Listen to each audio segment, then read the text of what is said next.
E somente o mundo inteiro vai ter acesso a essa gravação, mas nada demais, tá bom? Então vamos lá, nossa aula, né? E os nossos debates sobre pregação expositiva. Nós vamos trabalhar a aula um. Na verdade, a aula 2, né? A aula um foi só uma apresentação, não teve questionário, né? A aula 2, e se der tempo, a gente comenta um pouquinho da aula 3, tá? Então vamos lá. Começar com as perguntas. Na aula 2, né? Pregação expositiva, então comentando um pouco da pregação de modo geral. A primeira pergunta é a seguinte: qual a razão de ordem geral para o declínio da pregação? Vladimir, pode começar, Vladimir? Sim. Então, ele dá alguns motivos ali na introdução ali da aula, né? E ele começa falando que a figura do orador, né, com o passar do tempo, começou a cair num certo descrédito, né? O orador se tornando uma pessoa meio suspeita, né? Uma pessoa que fala muito, né? É uma pessoa assim que não merece muita confiança, né? Então esse descrédito, né, no orador, no poder da linguagem, né? Então tudo isso foi também influenciando a questão da pregação, né, que foi decaindo a sua importância. E com o avanço também da tecnologia, né, a questão da comunicação foi agregando novas formas, né, de comunicação, e o poder da linguagem verbal foi perdendo espaço para essas outras mídias, né, essas outras formas de comunicação tecnológica que foram avançando com o passar do tempo, né? E principalmente, eu diria, né, que é a perda na crença na autoridade das escrituras, né, e consequentemente com o declínio na crença da verdade, né, que é o avanço do relativismo que nós temos hoje para quem quiser ver. Então, esse avanço do relativismo, ele tirou o poder, né, da autoridade das escrituras e, consequentemente, esvaziou o poder da pregação. E isso, Uhum. todas essas coisas, né, contribuíram para o declínio, né, da importância que a pregação tem no cristianismo hoje em dia. Muito bem, isso aí mesmo. Comentar alguma coisa, Kézia? Não. Pergunta 2, então, já vai para você, já nesse mesmo ritmo. Por que a incredulidade na autoridade das Escrituras é uma razão para o declínio na pregação? Como o irmão Vladimir falou, essa perda da fé e o relativismo faz com que as pessoas elas não creiam mais nas escrituras. E a palavra de Deus diz que a fé vem pelo ouvir e ouvir a palavra de Deus, mas se a pessoa ela não ouve a palavra de Deus da forma como ela é e ela não crê, como que essa fé salvadora vai ser gerada no coração dela? Se é só pela palavra que ela é gerada. Então, esse declínio ele é também muito deixado de lado porque as pessoas, os pregadores, muitas vezes preferem pregar o que é cômodo para as pessoas, não querem pregar a verdade, não querem pregar as escrituras da forma como ela é, mas quer amaciar o ego das pessoas. Então, como que essa fé vai ser gerada se elas não são confrontadas muitas vezes nos seus pecados? Os seus pecados também precisam ser confrontados, né?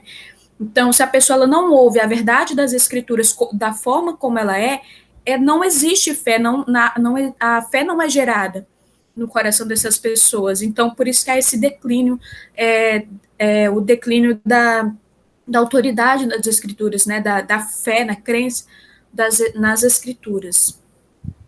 Muito bem. É interessante aqui, ó, porque a incredulidade nas escrituras é uma razão, né, para o declínio na pregação. Imagine, eu pensei e veio na mente aqui uma ilustração.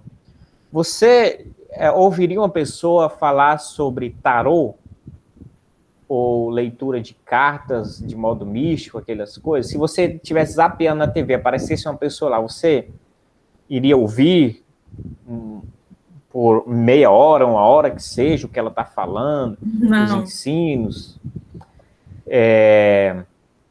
Então, eu comparo algo parecido. Se as pessoas têm esse declínio do valor das escrituras, entendeu? E essa descrença, então, para muitos também, ouvir uma pregação não tem menor sentido, entendeu? Não, elas não dariam esse tempo, algo que elas não acreditam, algo que elas já prejulgam, né? Já é um prejulgamento de algo menor, algo até, segundo alguns pensamentos seculares, pernicioso, né? Marx, por exemplo, dizia que a religião é o ópio do povo, então tem no meio marxista uma aversão à religião. Falar em cristianismo, então, piorou. O cristianismo é opressor para alguns, para essa filosofia secular. Então, para alguns que já têm esse pré-conceito, eu estou falando assim, essa pergunta no sentido amplo, né, da humanidade, né, secular, mundana, não querer ouvir a pregação, por exemplo, e ter esse declínio no poder da pregação. Porque já por um pré-julgamento, eles não dão muito valor mais. Entendeu? E na igreja, de repente, no contexto da igreja de modo geral, né, que tem o joio e o trigo, na igreja do Senhor, com sua institucionalização, com seus problemas, você tem muita pessoa com essa característica mundana também, secular, com esses gostos meio duvidoso, né, com essa percepção meio equivocada, e que também, portanto, não dão muito valor às escrituras.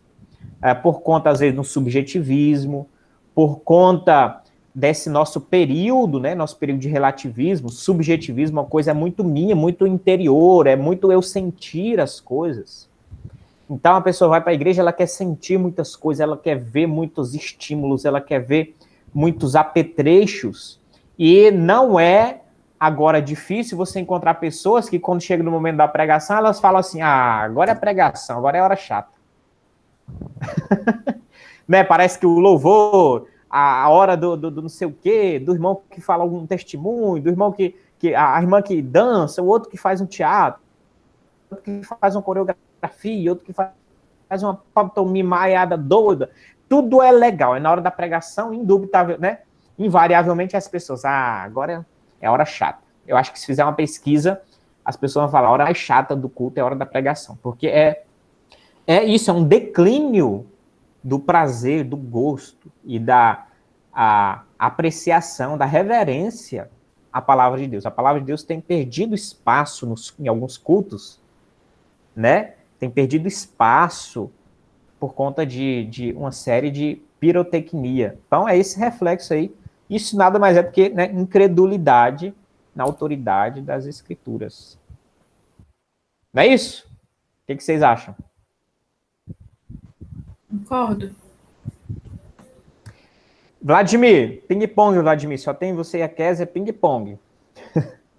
O que é o movimento de reação contra o que o professor chamou de pulpitismo? Então, esse movimento contrário, né, ao pulpitismo é uma reação, né, a essa onda, né, que elevou certos oradores a um nível de estrelato, né? E isso tornou a pregação mais uma apresentação, um show artístico, por assim dizer, e tirou o papel de ensinamento e de exposição da escritura para um tipo de entretenimento, né? Como o senhor mesmo falou, né? Como se perdeu essa autoridade, né, da Bíblia foi perdida devido à incredulidade, tiveram que começar a colocar outras coisas para chamar a atenção das pessoas, né? Tipo um show, tipo um stand-up, né? Como a gente vê muito hoje em dia, né? Então a figura do orador se sobressai a Bíblia, a própria palavra, né? Então, por exemplo, né, se em determinado lugar vai um orador famoso, um pregador conhecido, né, vai várias pessoas, muitas pessoas que nem congregam lá, mas que querem ir lá porque eles querem ouvir a palavra, porque eles querem ver aquela pessoa, ouvir o que aquela pessoa especificamente tem para dizer, e não exatamente o que a Bíblia tem para nos ensinar.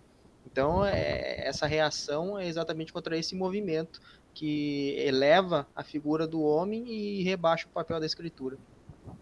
Isso aí, bacana. Eu estava lendo um dia desse alguma coisa sobre Spurgeon, né? E não recordo bem, era uma pessoa famosa da época, ele ia aos cultos só para vê-lo pregar, entendeu? Eu não lembro o nome de quem, mas era alguém famoso, não sei se um escritor, não sei, era alguém de renome, né? Ia no culto, no tabernáculo lá metropolitano de Spurgeon, né? Só para ver o Spurgeon pregar. Aí uma vez as pessoas ficaram curiosas, né? Aí foram perguntar: ei, vem cá, você vem, né, regularmente aos domingos, você é cristão, você, né, porque você é um tal, famoso, não sei o quê, você é cristão, você acredita nas escrituras, você acredita na Bíblia, você acredita no que Spurgeon prega? Por que você vem, né, aos domingos? Aí ele respondeu assim: bem, eu não acredito, mas ele acredita. Mas ele acredita. Ou seja, é bonito vê-lo pregar, porque ele tem uma convicção, uma palavra bela, né, convicta, firme.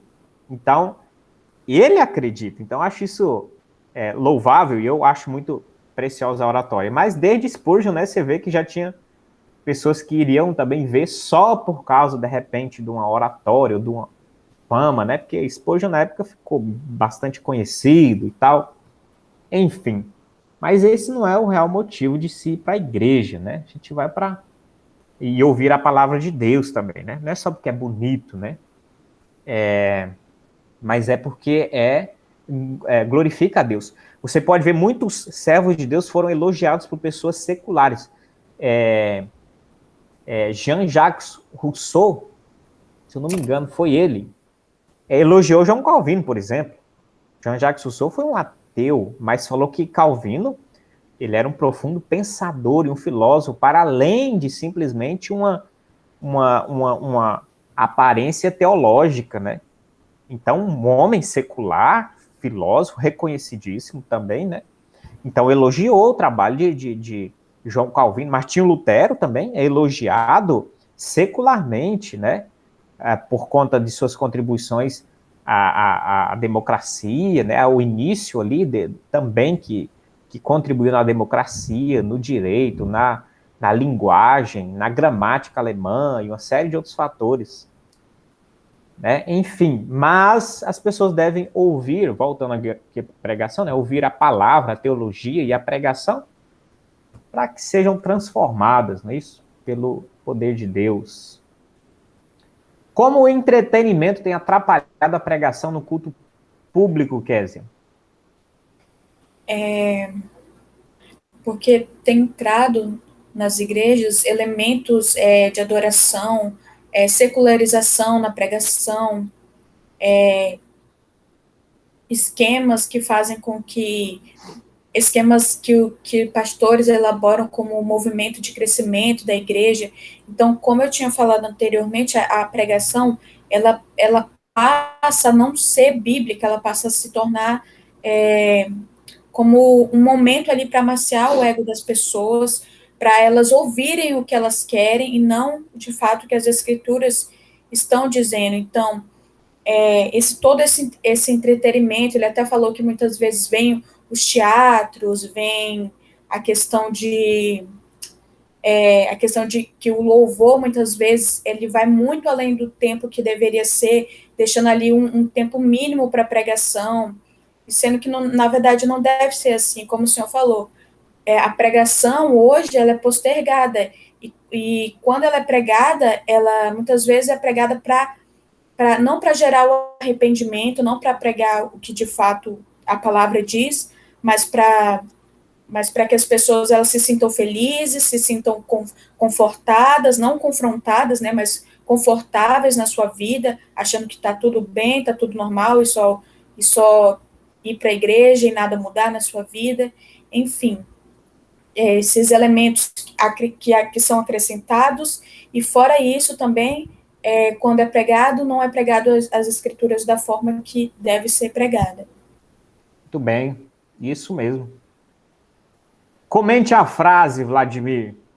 A união do crente à igreja é vista muito mais como resultado de uma assimilação do que pela conversão. Ou seja, o importante é que a pessoa se sinta confortável.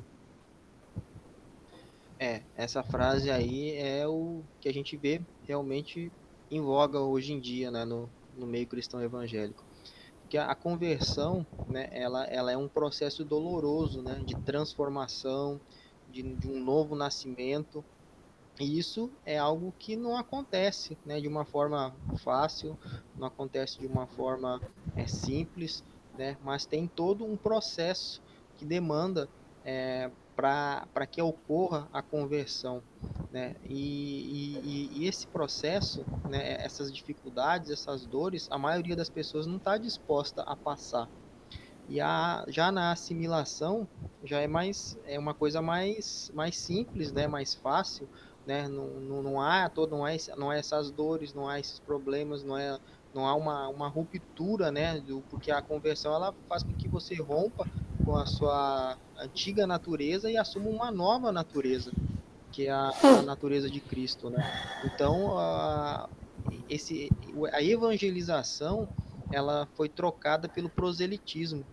Então, é mais fácil você conseguir um prosélito do que você conseguir uma pessoa convertida, uma pessoa que realmente nasça de novo, né? Aí eu digo que mudou-se a conversão pela adesão, né? Não, Isso, não é mais o discípulo, é o adepto. Então, isso. então essas mudanças, né, são características da igreja evangélica atual, porque foca-se no crescimento numérico e não no crescimento espiritual, não no crescimento pessoal das pessoas, né? A visão moderna, atual, contemporânea, né, do cristianismo vitorioso é o crescimento numérico, quantos membros você tem, quantas igrejas você fundou, né, qual é o número de cidades, de estados, de países que a sua denominação está alcançando. Então, houve uma assimilação do sucesso mercantilista, né, da sociedade moderna, adentrou dentro do cristianismo e influenciou esse mercado da fé que se criou nos nossos dias atuais. Muito bem, Vladimir. Agora para Késia, pulando, não tem nem o que acrescentar aqui. Comente sobre a primazia da pregação nas escrituras.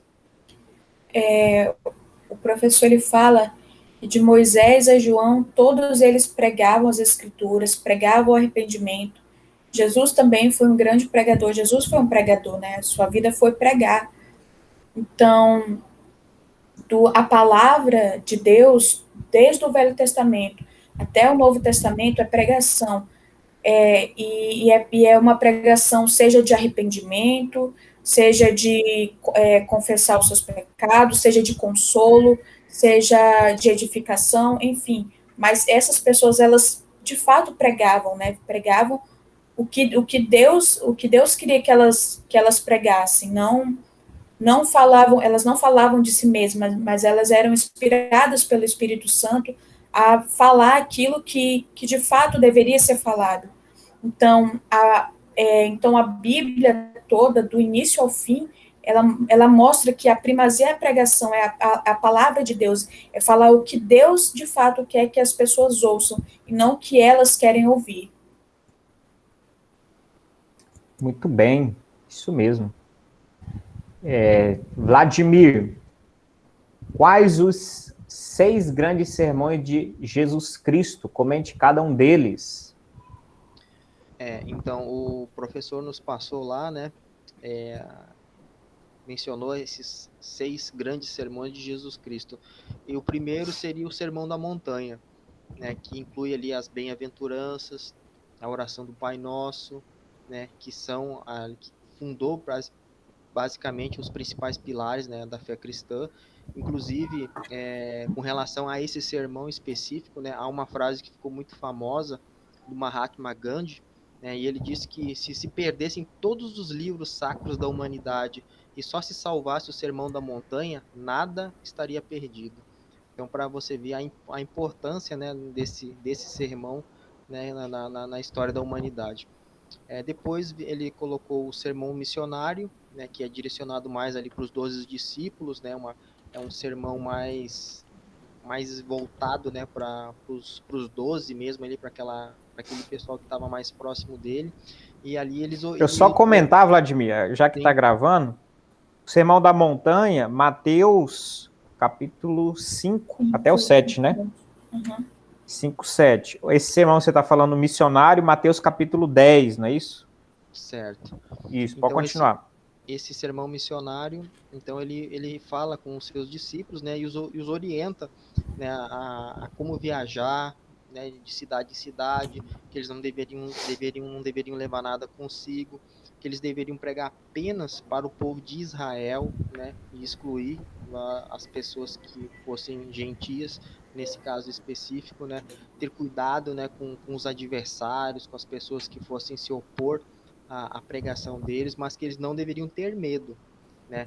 E que também não se preocupassem muito com o que eles iriam, com o que eles deveriam chegar dizendo, porque, né, o próprio Espírito, né, iria dizer a eles o que eles deveriam dizer quando fosse necessário.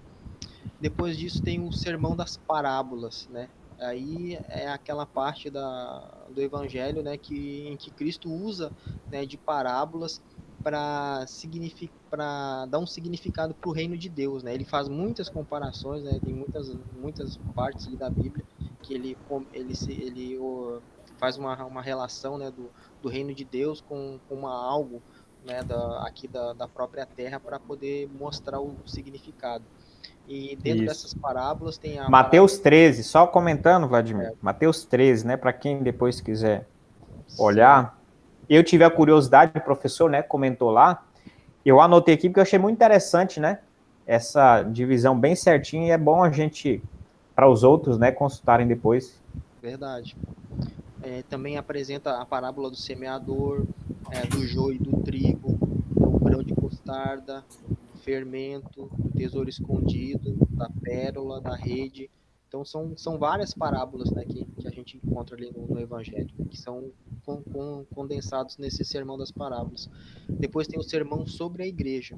Aí nesse sermão sobre a igreja, né, que inclui inclusive a parábola da ovelha perdida, a parábola do credor incompassivo, sobre a comunidade dos fiéis, o papel dos apóstolos, as chaves do reino dos céus, a importância da humildade, né, da abnegação, do sacrifício pessoal e do perdão. Então, são sermões voltados especificamente para o, né, pro papel da igreja, né, do que significa, né, de como a igreja, né, tem o seu papel neste mundo.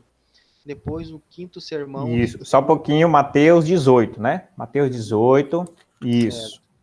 Pode Aí, continuar. o quinto sermão que foi mencionado foi o sermão sobre o fim dos tempos, ou o sermão escatológico, né, em que Jesus Muito trata famoso isso. isso, trata do juízo final, e trata da conduta do cristão na expectativa desse dia do juízo, né, da necessidade da vigilância e da proximidade que esse evento está, né, de acontecer, né, na história do mundo.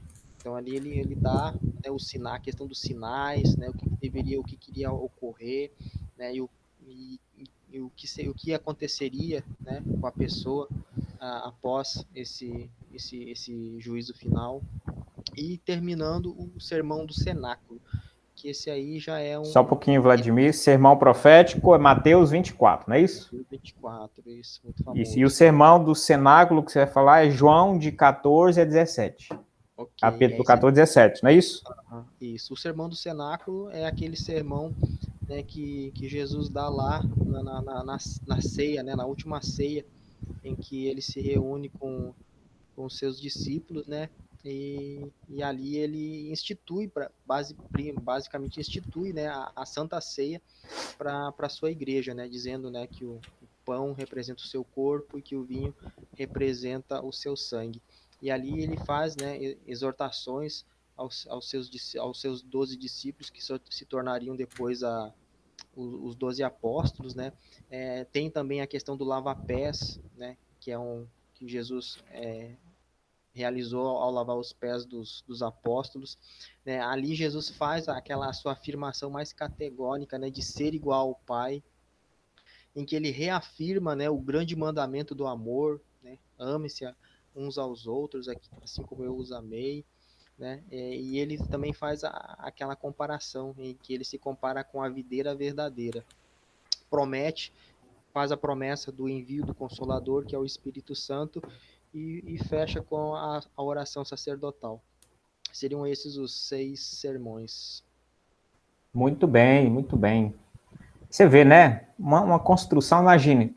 Só esses 6 sermões já daria, pelo menos, um mês, 6 semanas de pregação, né? Imagine, cada final de semana, o pastor ou o líder, né, abordasse um desses sermões, que interessante, já seria uma sequência de sermões excelentes para a igreja, né? Então, resumindo o que vocês comentaram, a primazia das escrituras, né? Moisés falou sobre a revelação de Deus, os profetas depois dele falaram sobre o Pentateuco, sobre a revelação, sobre a palavra de Deus. Jesus vem e é o próprio profeta e a revelação última e final de Deus. E Jesus também falou muito baseado no que já estava escrito no Antigo Testamento. Os apóstolos falam, interpretam a vinda e o ensino de Jesus, mas também a palavra, e João fecha Apocalipse com a revelação de Deus. Então, a palavra de Deus sempre sendo trabalhada e tendo primazia no decorrer da igreja, né? Muito bem, vocês tiveram tempo de ver a aula, deixa eu ver aqui, aula 3 e 4. A aula 4 eu mandei ontem de madrugada, né? Ontem à noite eu terminei essas perguntas, desculpa. Mandei de madrugada, não sei se vocês tiveram tempo. Vamos para a aula 3, sim. A aula 3. Não. Mas a aula 4 ela é quase uma continuação da 3, ela é bem simples, né? Bamos ver a aula 3 aqui, então. Diga, Kézia. Não, tô falando que eu consegui fazer as duas. Ah, tá. Ela é bem tranquila. É quase uma continuação da 3. Ele não mudou muita coisa. Falou muito sobre a alegoria, né? Na 3 em diante, ele já vem perguntando sobre alguns tipos de pregação, né? Agora é a vez da Kézia. Comente sobre as pregações do tipo coxa de retalhos, temática em discurso livre e temática estruturada. Kézia. Essa primeira coxa de retalhos, o pregador, ele passeia por vários textos bíblicos, e aí ele vai falando de vários temas aleatórios, e muitas vezes ele fala, o professor falou que muitas vezes ele fala aquilo que muitas vezes ele sente que o pastor, o que a igreja não tem pregado tanto, e aí, assim, pode muitas vezes soar mais como um tom pessoal, sabe? Ele falando daquilo que talvez ele gostaria de ouvir, ou acha que não tem se ouvido tanto. Então, é uma pregação em que ele passeia por vários textos bíblicos, e ao final de tudo ele está falando sobre vários temas. Sobre o segundo, discurso livre, o pregador ele tem um tema específico, só que ele vai desenvolvendo segundo o seu coração. Vai falando ali o que o seu coração está dizendo. E a pregação temática estruturada, ela tem um tema, ela tem um objetivo ou alvo, ela tem a introdução, tem a proposição, tem o esboço com alguns pontos em uma sequência lógica e crescente, e por fim ela tem uma conclusão. Muito bem, é isso aí mesmo. Quem nunca ouviu um sermão coxa de retalho, pelo menos uma vez na vida, né? Que o pastor... Isso acontece muito quando é o irmão, quando às vezes o pastor viaja, coloca alguém para pregar, né? E aí vai o irmão, abra sua Bíblia em Gênesis, e começa, e vai Gênesis, e Êxodo, e Levítico, e vem para Salmo, e vai para Apocalipse, e volta para Coríntios, e fala de amor, e fala de casamento, e fala de juízo final, e fala da vida de Jesus, e fala de uma série, e fala da escola bíblica, e fala do dízimo e oferta, e fala do irmão que está pecando com bebida e não sei o quê, fala mistura dons espirituais, faz aquela salada. Quem nunca ouviu, e aquela pregação que não é rápido, não, aquela pregação que vai lá para 1 hora e meia, e você já está olhando no relógio e não acaba, e a pessoa emendando, e sai de um tema, emenda outro, e sai do outro, emenda outro. Quem nunca, né? Então a gente já passou por isso. Acho que todo mundo, quem nunca na vida de cristão viu um sermão dessa natureza, não é isso?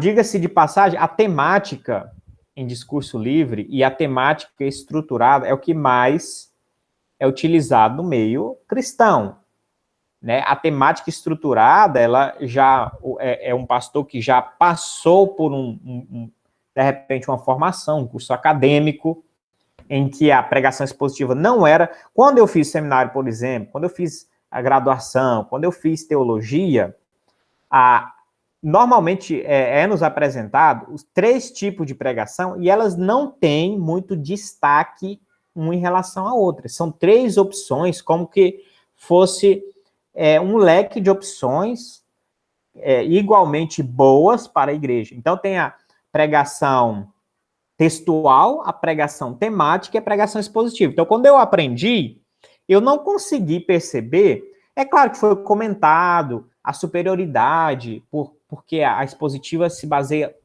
praticamente na Bíblia, né? Somente no texto para sair ali a mensagem. Então, é claro que foi comentado rapidamente, mas não foi dito que ela é fundamental e que a textual e a temática, você pode cometer muitos deslizes e problemas com elas. Então, ficou 3 opções. Então, o que acontece? Um pastor que passa por uma formação teológica e que tem um ensino dessa natureza, ele sai e aí ele fala assim, hoje eu vou pregar textualmente, porque esse texto tá legal, a divisão tá fácil de fazer, então eu vou pregar textualmente. De repente, no outro final de semana, ele fala, não, agora eu tenho um tema, vou falar sobre casamento. Tá aí, vou falar sobre casamento. Então, ele faz na outra semana temática. De repente, aqui e acolá, porque dá muito trabalho, ele vai ler um texto, fazer uma exegese, ver aplicações, ver as ramificações, a estrutura, as palavras, e faz toda aquela análise, aí ele, agora eu vou trabalhar expositivamente esse texto. Então, eles, entendeu? Ficam... E pela facilidade, a temática é o que geralmente já está mais à mão ali do pregador. Então, ela se popularizou muito. Então, você vê, praticamente, quando você assiste ou olha por aí nas igrejas, é muito predominante a ideia da pregação temática. E os melhorzinhos, né, deixa ela estruturada, como a Kézia falou, né? Já tem uma introdução, já tem alguns 3 pontos ali de desenvolvimento, já tem um apelo, já tem uma conclusão. Apelo no sentido de chamada à reflexão sobre o ensino e a conclusão, tudo certinho, e algumas aplicações. Interessante. Então, ela é mais utilizada, tá bom? Do modo geral, por esses fatores que eu falei. Por não ter sido, na minha geração, e principalmente nos mais antigos, dado tanta ênfase à pregação expositiva, tá bom? Agora, nos últimos tempos, é que a gente tem visto, né, uma ênfase maior e uma importância maior à exposição das escrituras, a pregação expositiva, o texto bíblico ser exposto. Tá certo? Vamos lá. O que é uma pregação textual atomizada? Cite um grande pregador que usou esse método, Vladimir. A pregação textual atomizada, né, é aquela em que o pregador ele seleciona um determinado texto e ele desenvolve a sua pregação dividindo esse texto, né, em frações ou em átomos, né? Por isso a questão da nomenclatura atomizada, né? Ele divide essa pregação, esse texto, ele divide ele em frações e ele consegue, dentro de cada fração, ele consegue expor, né, um determinado tema, um determinado assunto, algo específico, né, que naquele exato trecho ele consegue extrair e expor para as pessoas que estão ouvindo. Então, essa pregação textual atomizada ela foi muito utilizada pelo Charles Spurgeon, né, que foi um pregador citado na nossa aula. Isso mesmo. Só um pouquinho aí.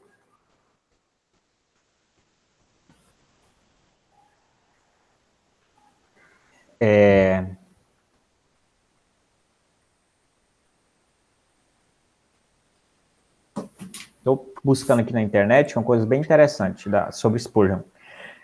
Spurgeon foi, então, mestre nesse tipo de pregação textual, que é chamado hoje de atomizada, tá? Essa pregação textual, a principal característica dela, qual a diferença, assim? Vamos refletir. Qual a diferença da pregação textual para a temática, para a expositiva?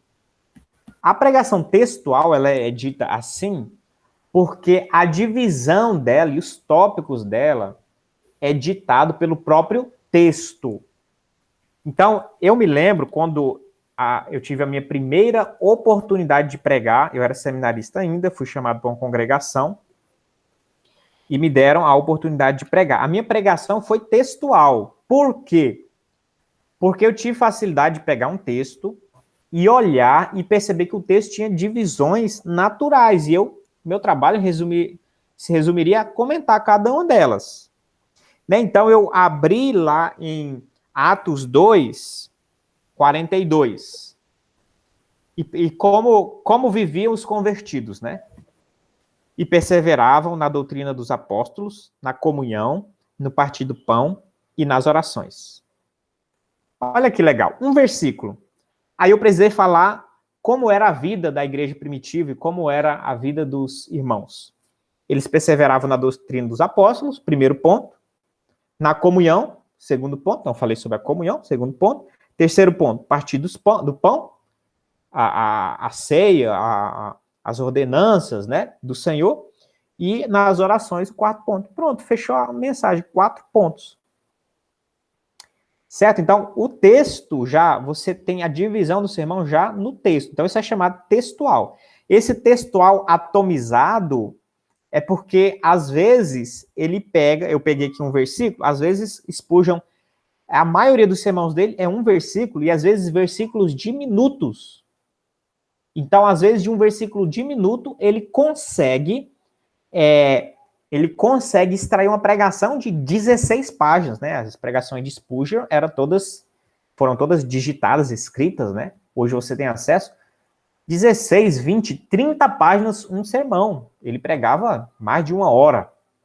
Então, eu estava consultando aqui que certa vez eu li esse sermão dele, é o sermão chamado o seguinte, a oração mais curta de Pedro. A oração mais curta de Pedro. Qual é o texto que ele pegou? Quando o Pedro está afundando, né? Lá que Pedro vai caminhar, né? No encontro a Jesus, né? Naquela tempestade, né? Jesus vem ao encontro deles lá no Mar da Galileia, e eles pensam que é um fantasma, e Pedro fala, se és tu, me envia até, né? Faz com que eu permite que eu vá até o Senhor, tal. Jesus fala, vem, e ele vai, caminha, e aí ele começa a afundar, não é isso? Aí ele pega só o versículo em que Pedro fala assim, Senhor, salva-me. Aí o texto, o título do sermão dele é a oração mais curta de Pedro, que foi esse grito, Senhor, salva-me. Ele faz um sermão maravilhoso, de quase 30 páginas, só sobre essa exclamação de Pedro. Né? Então, Senhor, então ele vem falando uma série de coisas sobre o Senhor, salva-me, um contexto e tal, e vem trabalhando isso. Tá certo? Qual é, então, a dificuldade? É errado pegar um sermão textual? É errado pegar um sermão temático? Não. Só que eles são muito mais perigosos. Porque você, quando for pregar um sermão textual, você tem que estar cercado de conhecimento e de entendimento para você falar, de fato, que o texto pequeno, né, ele está envolto num contexto maior, e você tem que falar a Bíblia. E mesmo sendo textual, como Spurgeon fazia muito, mas Spurgeon foi e é muito reconhecido, porque apesar de ele usar um método textual, ele expõe a Bíblia, também é uma exposição bíblica. Só não é o método expositivo como a gente conhece atualmente. Mas é uma exposição das escrituras.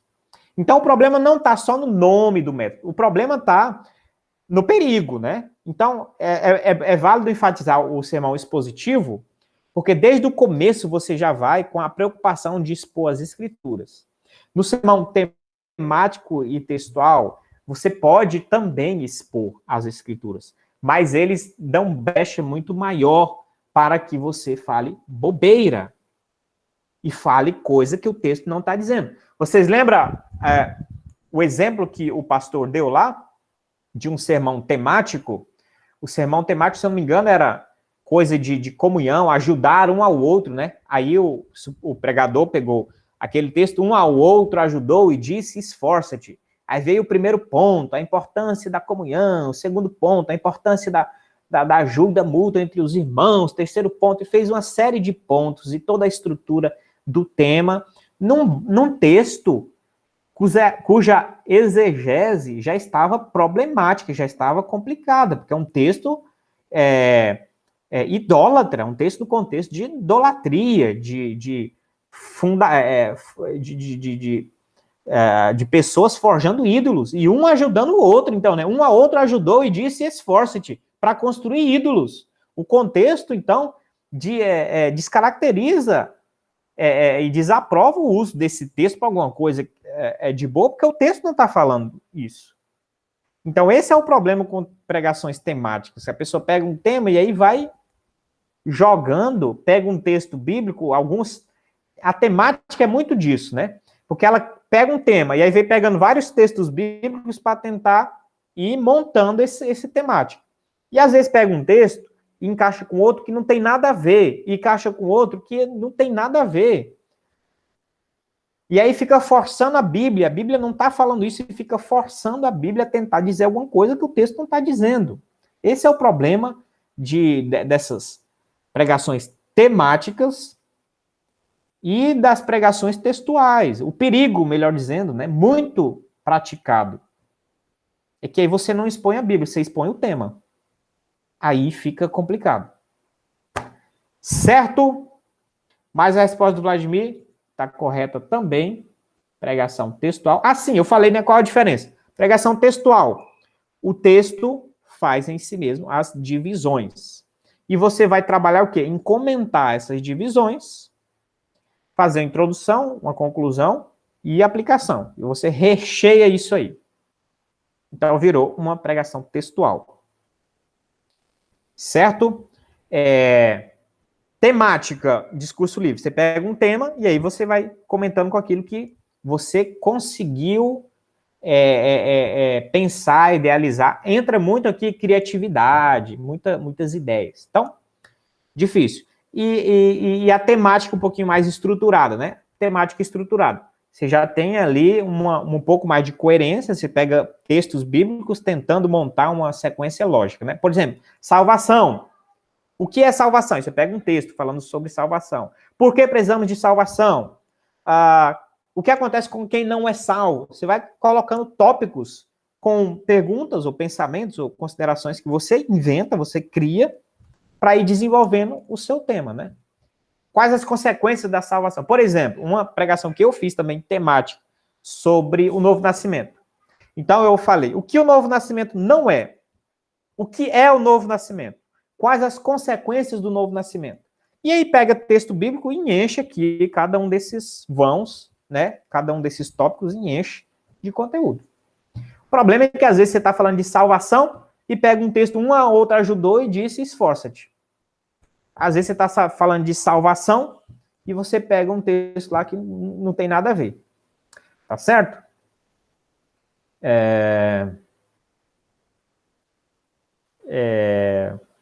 E a expositiva, né? Agora, das três, né? A expositiva, o objetivo dela é você pegar o texto, analisá-lo como uma parte, né? Uma perícope. Você precisa selecionar uma parte que já tenha sentido completo em si. Você não vai pegar um texto manco, né? A fazer uma pregação e deixar pela metade. Então, você já vai pegar um texto, já tem que ter um certo volume de ensino, porque como é o texto que vai dizer, nota, você pegar um versículo já fica difícil. A não ser que você seja um Charles Spurgeon, que você consegue fazer minar e brotar informação daquilo, você vai ter dificuldade. O que um versículo vai falar tanto para você? Então, normalmente a exposição você precisa de uma parte, já um conteúdo considerável, alguns versículos, né, que já tenha um raciocínio inteiro começando e finalizando ali, que a passagem já traga um ensino, que a passagem já tenha uma grande ideia, que é chamada a grande ideia, ou uma ideia central a ser destacada. Nessa passagem você vai ver como o texto bíblico é estruturado, como é a ordem das palavras, os detalhes, se é gramaticais até, gêneros, como é estruturado. A estrutura fala muito também pra gente, tá bom? Por exemplo, a gente tá meditando em Abacuque, a gente chega em partes que é poética, em partes que é profética, em partes que a poesia, né, a gente viu lá capítulo 2, os ais contra a Babilônia, é uma construção muito bela. São 5 grandes estrofes, cada um com 3 versículos, e cada um começando com um ai, uma reprimenda contra a Babilônia. Então, já é uma estrutura interessante que o texto já te sugere as divisões também, já te facilitam, e já te fala o que você vai pregar, entendeu? Você não precisa estar inventando muita coisa. Você vai falar dos 5 ais contra a Babilônia, o primeiro ai, segundo ai, terceiro ai, quarto ai. Você começa com um contexto, né? Fala sobre isso, expõe o texto, puxa isso para uma aplicação atual e finaliza a pregação. Pronto, amém, aleluia. Esse é o sermão expositivo. O texto falando. E você só tendo o trabalho de deixar claro para as pessoas a mensagem, pular a visão das pessoas e elas serem alimentadas, entenderem isso e entenderem a aplicação. Né? Porque nem sempre a aplicação é fácil. Então, o pastor tem esse labor teológico, pastoral, de conseguir trazer boas aplicações bíblicas, legítimas, que o texto está falando que a pessoa deve fazer assim, assim, assado, hoje, no dia a dia dela. Vladimir, pode comentar, Vladimir. Eu entendo assim que um dos principais dificuldades aí dessa pregação textual atomizada é você conseguir fazer essa divisão corretamente, né? Porque se o cara não tiver um bom preparo, ele não vai dividir, ele vai esquartejar, né, o texto bíblico ali, e aí sai um Frankenstein dessa pregação. Também. Exatamente. Mas depois vocês procurem na internet alguma pregação de Spurgeon, fica como tarefa de casa aí. Vejam, leiam uma pregação. Se não tiverem lido, né? Eu acredito que de repente vocês já até leram alguma coisa, mas procurem algumas pregações de Spurgeon e leia uma delas para você ver como era o estilo de Spurgeon. Bem interessante. Vamos avançar aqui. 3. Quais os perigos em utilizar pregações do tipo temática e textual? Eu acho que até já comentei, já falei. É a vez de quem agora? Vladimir? Era minha vez. Késia. Comenta aí, Késia. Só para reforçar. Como o senhor falou, quando esse tipo de pregação é exposta, não é expositiva, quando esse tipo de pregação é pregada, o texto ele pode ser usado fora do contexto, como nós vimos, né? E como nós temos visto em todos esses tipos de pregação. Então, ele é tirado do seu contexto, e aí a pessoa insere o que ela quiser, inventa muitas vezes, incrementa, fala às vezes de coisas pessoais, fala muitas vezes de coisas que realmente o texto não tem nada a ver, como o senhor falou daquela... A gente até estudou em hermenêutica, né, sobre aquele texto para esforçar um ao outro, né, para um dizendo para o outro para se esforçar, mas ali a gente vê que é um contexto totalmente... Ali está falando de um contexto onde as pessoas um está encorajando o outro a se esforçar para fazer um ídolo, né, bem feito. Então, se a pessoa ela realmente lesse, ela visse ali todo o contexto, não pegasse um texto isolado, né, porque é o que muitas vezes acontece, não ocorreria esses erros, né, esses erros de interpretação própria, a pessoa colocando ali o que ela quer. Exatamente, exatamente. Isso é um grande problema, né? Preste atenção, principalmente midiaticamente, como é que são as pregações midiáticas. Normalmente as pessoas abrem um versículo Porque Deus amou o mundo de tal maneira que deu seu único filho unigênito para todo aquele que nele crê, não pereça, mas tem a vida eterna. Por exemplo, fecha a Bíblia e não volta mais para a Bíblia e fica caminhando para um lado e para o outro e desenvolve uma narrativa livre. Normalmente são grandes oradores. A arte da oratória, eles, né, tem de fato uma oratória que contagia, que atrai as pessoas ficam olhos grudados, né? E a pessoa tem aquela eloquência de lustrar a asneira, de deixar a asneira brilhando. Você já percebeu isso? Tem gente que tem a arte e ela consegue fazer a asneira ficar brilhosa, atrativa. Então é isso que acontece. Aí a pessoa começa a falar e anda para lá e para cá, e dá exemplo, e conta causa, e conta não sei o quê, e não sei o quê, e conta história, e conta... Fica 1 hora e cativa o povo, entendeu? Mas é bem nesse estilo. Ela pegou só um tema ali, um tema vago, foi falando, e foi falando, e foi falando, e pronto. E ideias próprias e da cabeça dela, e exemplos próprios, e não sei o quê. Pega aí um exemplo bem que tá agora na moda, né? E tá bem nas tretas, aí, não sei nem se eu falo o nome, mas o Dave Brasil, né? Dave Brasil, não, como é que é o nome? Dave. Não é Dave Brasil, Leonardo. Dave Leonardo, né? Leonardo Dave, sei lá. Tá nas tretas lá com o Iago, né? O Iago e ele estão se tretando pela internet aí. Mas prega, olha como é que são as mensagens dele. Ele prega na Lagoinha, ele prega um monte de igreja, ele faz conferência e tal. Monta, o cenário é tipo um monólogo. Quem já assistiu monólogo, né, teatral, sabe como é que é o cenário, né? Normalmente uma cadeirinha, uma coisa bem assim, simplista, né? Uma cadeira, uma luz, né, em cima da pessoa. Ele usa também um fundo, uma cruz, alguma coisa, muito iluminado, né, cores diferentes. E ele faz um monólogo ali, ele começa a falar, e aquela coisa motivacional toda. Você é o coração de Deus, você é o ponto fraco de Deus, Deus te ama ao ponto de se entregar e morrer. Você conseguiria acabar com Deus, porque Deus tem um ponto fraco em você, aquela coisa toda. O povo fica vidrado, chora, aleluia, aquele clima, aquela musiquinha de fundo, blim, blim, blim, né? E ele viaja nas ideias dele, ele viaja, uma coisa nada a ver com nada, entendeu? Muito fora da Bíblia, muito fora de textos bíblicos, até uma nomenclatura muito diferente, um palavreado, uma técnica gospel muito, muito longe até. Então, é isso que acontece quando pega um temático mais livre, um textual livre, assim, a pessoa vai embora. O problema é que a pessoa fala só ideologia. Fica lustrando idiotice, né? Fica engraxando e dando lustre em asneira. É isso que acontece. E muitas vezes consegue deixar brilhosa, reluzente, né? Um montoado de fezes. Desculpa. Desculpa a palavra. Vamos lá. Aula 4, aula bem fácil. Ah, não, tem a pergunta 4 ainda, né? Desculpa. O que é uma pregação alegórica?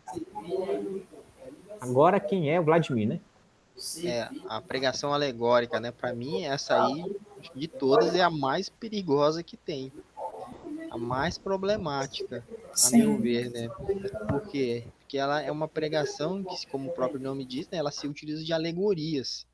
Ou seja, ela usa metáforas para expor um pensamento de uma forma figurada, né? E o que significa isso, né? Significa que ele utiliza palavras, ele usa palavras, mas num outro sentido, que tem uma certa conexão, mas não é exatamente aquilo que a palavra em si diz ou significa. Então isso aí abre brechas, né, para você falar basicamente o que você quiser, né? Porque você está usando de uma alegoria, você está usando de uma metáfora, né? E aí você não precisa ficar preso especificamente ao texto, ao significado literal, daquela passagem, né? Você, como o próprio, né, lá na nossa aula, né, o professor fez um exemplo, né, de um pai apostólico, né, que fez uma exposição alegórica, né, da parábola do bom samaritano, né, que é uma coisa assim que, né, ele mesmo ficou admirado, né, como é que o cara conseguiu ver aquilo tudo na parábola do bom samaritano, coisa que realmente é algo que acho que só aquele cara mesmo conseguiu ver aquilo na parábola do bom samaritano. Eu acho que mais ninguém, eu acho que na história da humanidade iria conseguir ver aquilo que o cara conseguiu ver Acho que foi Orígenes, né? Orígenes. Isso, Orígenes, né? Porque foi uma coisa... Foi original.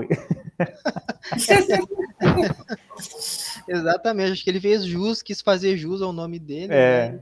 E aí criou aquele negócio lá. Mas realmente, se você, né, parar para analisar, é impossível a pessoa não ficar espantada, né? Com a originalidade do Orígenes ali naquela exposição ali, porque, né, até E se você... Perdão, Sim, Vladimir. pode falar. E se você não tiver uma base sólida do que realmente as escrituras, né, que é, se você não entender como deve ser interpretadas as escrituras, que é o método histórico-gramatical, né, literal, você pode ficar encantado com aquilo e achar que aquilo realmente é uma coisa vinda de Deus, inspirada pelo Espírito Santo, sendo que não, a mente humana também ela é brilhante, Deus dá inteligência, então a mente do ser humano ela pode criar coisas que se você não tiver ali atento, que se você realmente não tiver ali fundamentado na palavra, você vai achar que é aquilo tão impressionante. Isso já aconteceu comigo, de pessoas fazerem esse tipo de pregação alegórica, e eu ficar, meu Deus, aquilo é tão inspiração tua, assim, sabe? Ficar admirada. Até entender, né, de fato, as escrituras, como deve ser a leitura da palavra e como ela deve ser conduzida e enfim, é pregada de fato, né? Isso mesmo. E a gente acha, né, como vocês comentaram, que lindo, que profundo. Às vezes a pessoa acha profundo. Nossa, como que eu não vi isso antes? Né? Sei lá, que a hospedaria lá era a igreja, que não sei o que era, né, o ladrão ali que saltearam o samaritano era o diabo, né? Então as coisas. Diga, Vladimir. Então, e hoje a gente vê muito isso em muitas pregações, inclusive na internet, né? Você procurar, você vai encontrar muito isso, né? E que se justifica, né? De uma certa forma, dizendo que isso é uma inspiração divina, é uma inspiração que vem do Espírito. Olha, eu li esse texto e pedi, olha, eu orei, eu jejuei, né, eu fiz uma consagração e durante a leitura desse texto, né, recebi da parte de Deus uma revelação que eu quero trazer para a igreja hoje, para você que está me ouvindo aí do outro lado da telinha, e aquela conversa toda, né, e joga aquele monte de coisa ali, né, e muita gente se convence daquilo, mas, né, nem tudo que reluz é ouro. É isso mesmo. Eu vou mostrar um aqui que é interessante. Eu vi essa pregação. Claro que eu vou fazer justiça e vou fazer um comentário no final dela, mas eu vi essa pregação. Cadê aqui? Tá em Juízes, capítulo...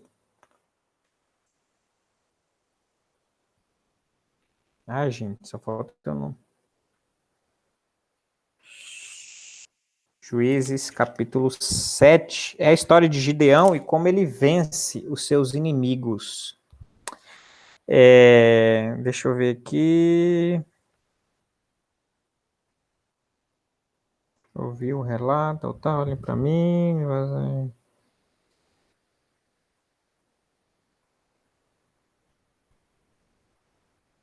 Aqui. Tá, eu vou ler rapidinho e vou mostrar como que seria a pregação alegórica nesse texto. É claro que tem todo o contexto de Gideão, o chamado de Deus, a multidão que vai após ele e a escolha dos 300, lembra que o Senhor fala, tem muita gente, né? Depois vão dizer que vocês conquistaram, eu quero menos gente, tal, até que fica só 300 com Gideão e eles estão próximos ali, né, do acampamento inimigo.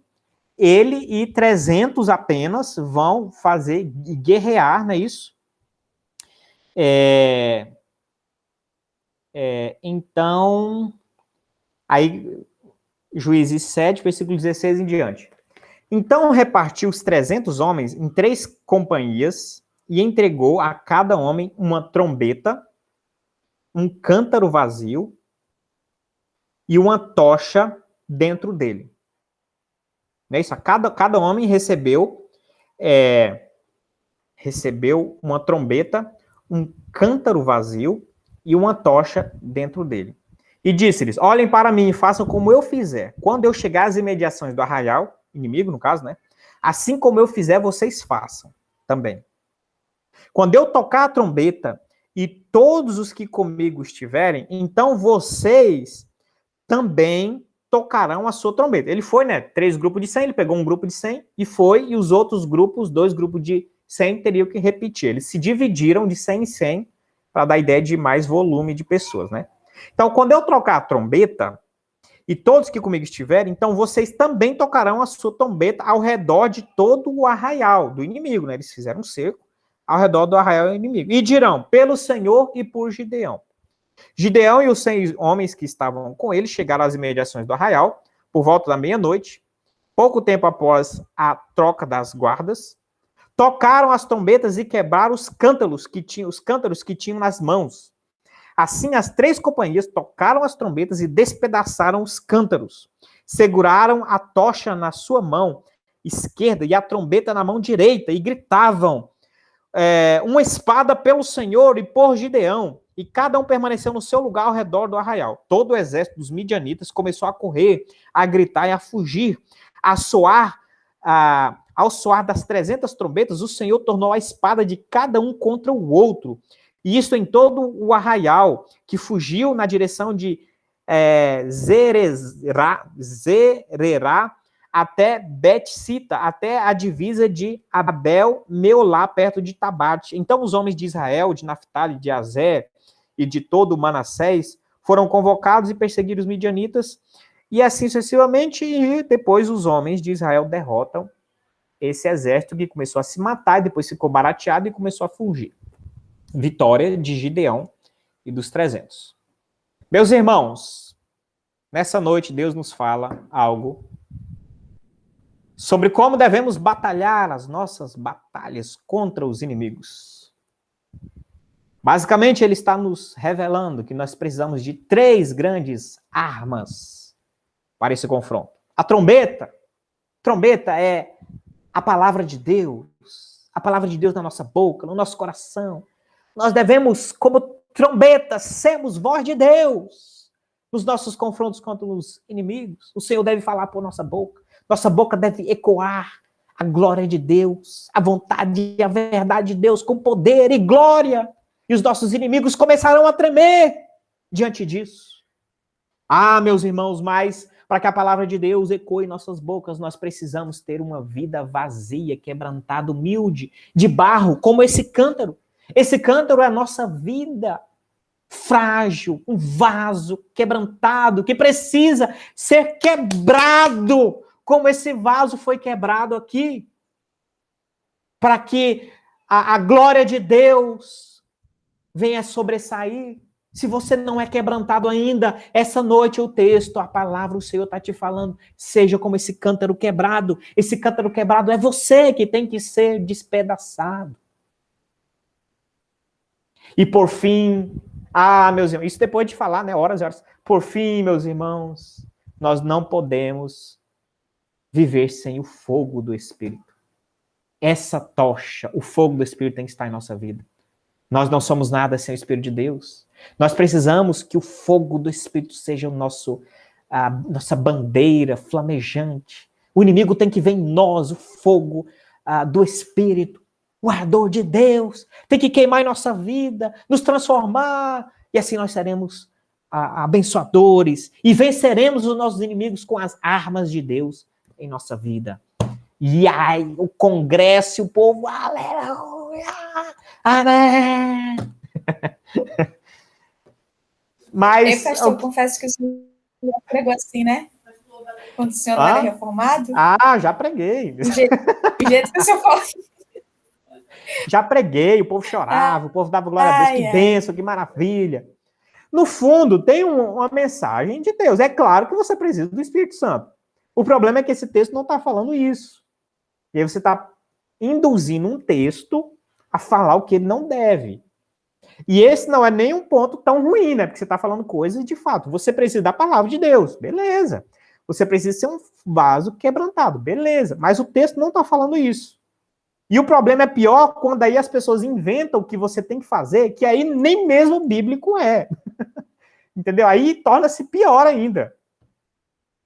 Né? Então, você tem que jejuar 21 dias, você tem que fazer o jejum de Daniel. Senão você nunca vai vencer a serpente. Né? Aí começa a inventar coisa e mandar você fazer coisa que nem bíblico, nem a Bíblia está mandando você fazer. Né? Então, é esse o contexto. A alegoria, o povo acha isso lindo, porque não consegue ter um discernimento. O povão, né, a igreja, de modo geral, acha isso lindo e acha muito profundo, espiritual. E quanto mais coisa que ninguém viu você falar, mais as pessoas vão achar que você está com mais intimidade com Deus. Ó, ele está assim com Deus. Deus está falando coisa para ele que ninguém conseguiu ver. O cara está num nível espiritual altíssimo. E, na verdade, está lustrando besteira, né? Certo? Já tinha ouvido essa alegoria? Essa é boa, né? Essa é diferente, né? Tem outras tão fortes quanto essa aí. Você choraria se você ouvisse alguns sermões. Você choraria. Aquela parte que Jesus, né, anda pelas águas, tem o vento e a tempestade, né? Antes de Jesus ir andando sobre as águas, ao encontro dos discípulos, o que ocorre? Vento, tempestade, Jesus está olhando à distância, o vento era o contrário, tal. Esse é o barco da sua vida. Essa é a tempestade que vem contra você. É claro que você pode usar isso no final como aplicação. No final, que você interpretou o texto, você expôs. E aí, é claro, eles sofreram uma oposição. Nós temos oposição na nossa vida, que pode soar de modo semelhante. Tá, beleza, como aplicação no final, quando tem um encadeamento, você pode fazer. Mas você não pode falar que o barco é a sua vida. Entendeu? O vento são as dificuldades na sua vida. Não, o vento ali é vento, tempestade. O barco era um barco, não é a sua vida, é o barco. Entendeu? Jesus olhando de longe, é Jesus olhando de longe, não é que Jesus está ausente, não, nada disso. Jesus não estava no momento lá, só isso. Então, é o que acontece, a gente tem que ter cuidado com as alegorias. E elas tendem a ficar complicadas. Quanto mais se usa, mais criatividade humana, e quando entra criatividade humana, entra muito perigo. Tem muito perigo em jogo. Vamos avançar aqui para a gente terminar.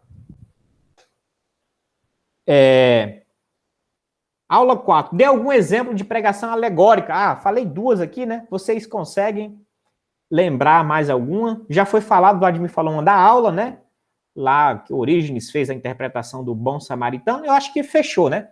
Vamos para a pergunta 2, então. Como é a pregação como roteiro de leitura? Já comentei no início da aula. É a vez de quem agora? Da Kézia ou do Vladimir? Que é a Kézia. Kézia, como é a pregação como roteiro de leitura? Tá. É uma leitura explicada, como quem está emitindo comentários, e nesse tipo de pregação não há uma preocupação com o método de apresentação do texto, e nem com uma estrutura de apresentação. Então, acho que eu sinto assim que é algo, sei lá, meio bagunçado, né? Não que as outras não sejam, né? Mas, enfim. É isso mesmo. Na verdade, ali só está guiando a leitura da pessoa, né? Vocês já viram, passou por aí algum momento, algum canal que estava assim, e às vezes o cara pregando, né? às vezes o foco está bem, bem pertinho assim da Bíblia, aí fica a pessoa seguindo assim. Ah, tem um pregador que faz isso aí, o tio Valdomiro, né? Aí fica assim. Agora eles, ao invés de caneta, antes era caneta. Aí eles arrumaram um dedinho assim, de prata. Fica acompanhando o dedinho de prata. Então ele fica lendo e ele fica... É um roteiro de leitura, né? O que eu vou pregar? Deixa eu ver aqui um capítulo. Eu vou pegar o Salmo 40. Vai me seguindo aí. Dá lá pro cara, o cara fica lá posicionado. Vai me seguindo aí. Esperei com paciência no Senhor. Aí o cara mostra lá. Esperei com paciência no Senhor. Irmãos, a gente precisa esperar com paciência, irmãos. Vocês são muito impacientes. Ô, cambada impaciente. Crente tem que saber esperar no Senhor. E vai. Aí continua o versículo e vai soltando comentários aleatórios. Uma vez, meu vizinho, aí acha uma história da carrochinha lá. Uma vez, meu vizinho foi impaciente, não sei o quê. Ah, quem não tem? Uma sogra impaciente, não sei o quê. E vai inventando e jogando tudo que é o cara fala. Porque eles não preparam. Eles têm 3, 4, 6 pregações por dia. Pregações, né? Entre aspas, né? De hora em hora eles estão falando. Então eles não têm tempo nenhum de preparar nada. Então ele sai de um lugar para o outro, eu acho que ele só olha o capítulo, vou falar sobre isso aqui. Bota lá. E o que vai vir na mente, eles vão pôr ali e fala meia hora, 40 minutos, 1 hora, direto. E entra né, e vai misturando coisa, ideia, assunto, temas. Esse é o chamado roteiro de leitura. O cara pega a Bíblia só para ter uma base do que, né, de como vai ser a leitura dele. Como vai ser o trajeto dele, né? Ele sabe onde é que ele vai terminar, onde é que vai começar e terminar. Quando terminar o capítulo, né? Começa onde começa o capítulo, termina onde termina o capítulo e no meio ele vai embora e vai falando, e vai inventando coisa. E normalmente, como é muito livre, vai jogando ideologia no meio, vai falando que ele, né, por exemplo, o R.R. Soares, né, a da graça, aí determina, toda hora determina no meio, toda hora vitória, toda hora vai vencer, o poder da palavra, o poder né, pega alguns salmos de Davi, principalmente alguns salmos são bem triunfantes, alguns são bem também caídos, né, sim, vamos dizer assim. Mas tem salmo que é muito, muito triunfante, né? Esse é o perigo, porque ele pega esse triunfalismo todo, multiplica por 100 e joga na mente das pessoas, para as pessoas também saírem repetindo, né, esse palavreado deles.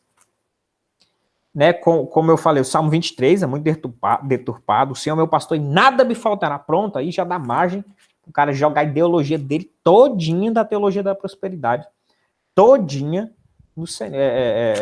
no sermão. Imagine Salmo 16, ele pegar o final do Salmo 16, versículo 11. Tu me farás ver os caminhos da vida, na tua presença a plenitude de alegria, à tua direita há delícias perpetuamente. Deus quer que nós vivamos em delícias nesse mundo. O texto está falando, é o salmista, é Davi. Nós precisamos comer o melhor dessa terra, ser cabeças e não cauda. Tu me farás ver o caminho da alegria, da vida, na tua presença, a plenitude de alegria. Se você não está vivendo em plenitude de alegria, há alguma coisa errada na sua vida, você está em pecado. Só pode ser pecado, porque na testa de Deus há delícias perpetuamente. Mas ele não atenta que isso tem uma lógica nesse salmo, e o salmista está conduzindo isso e essa realidade para a eternidade.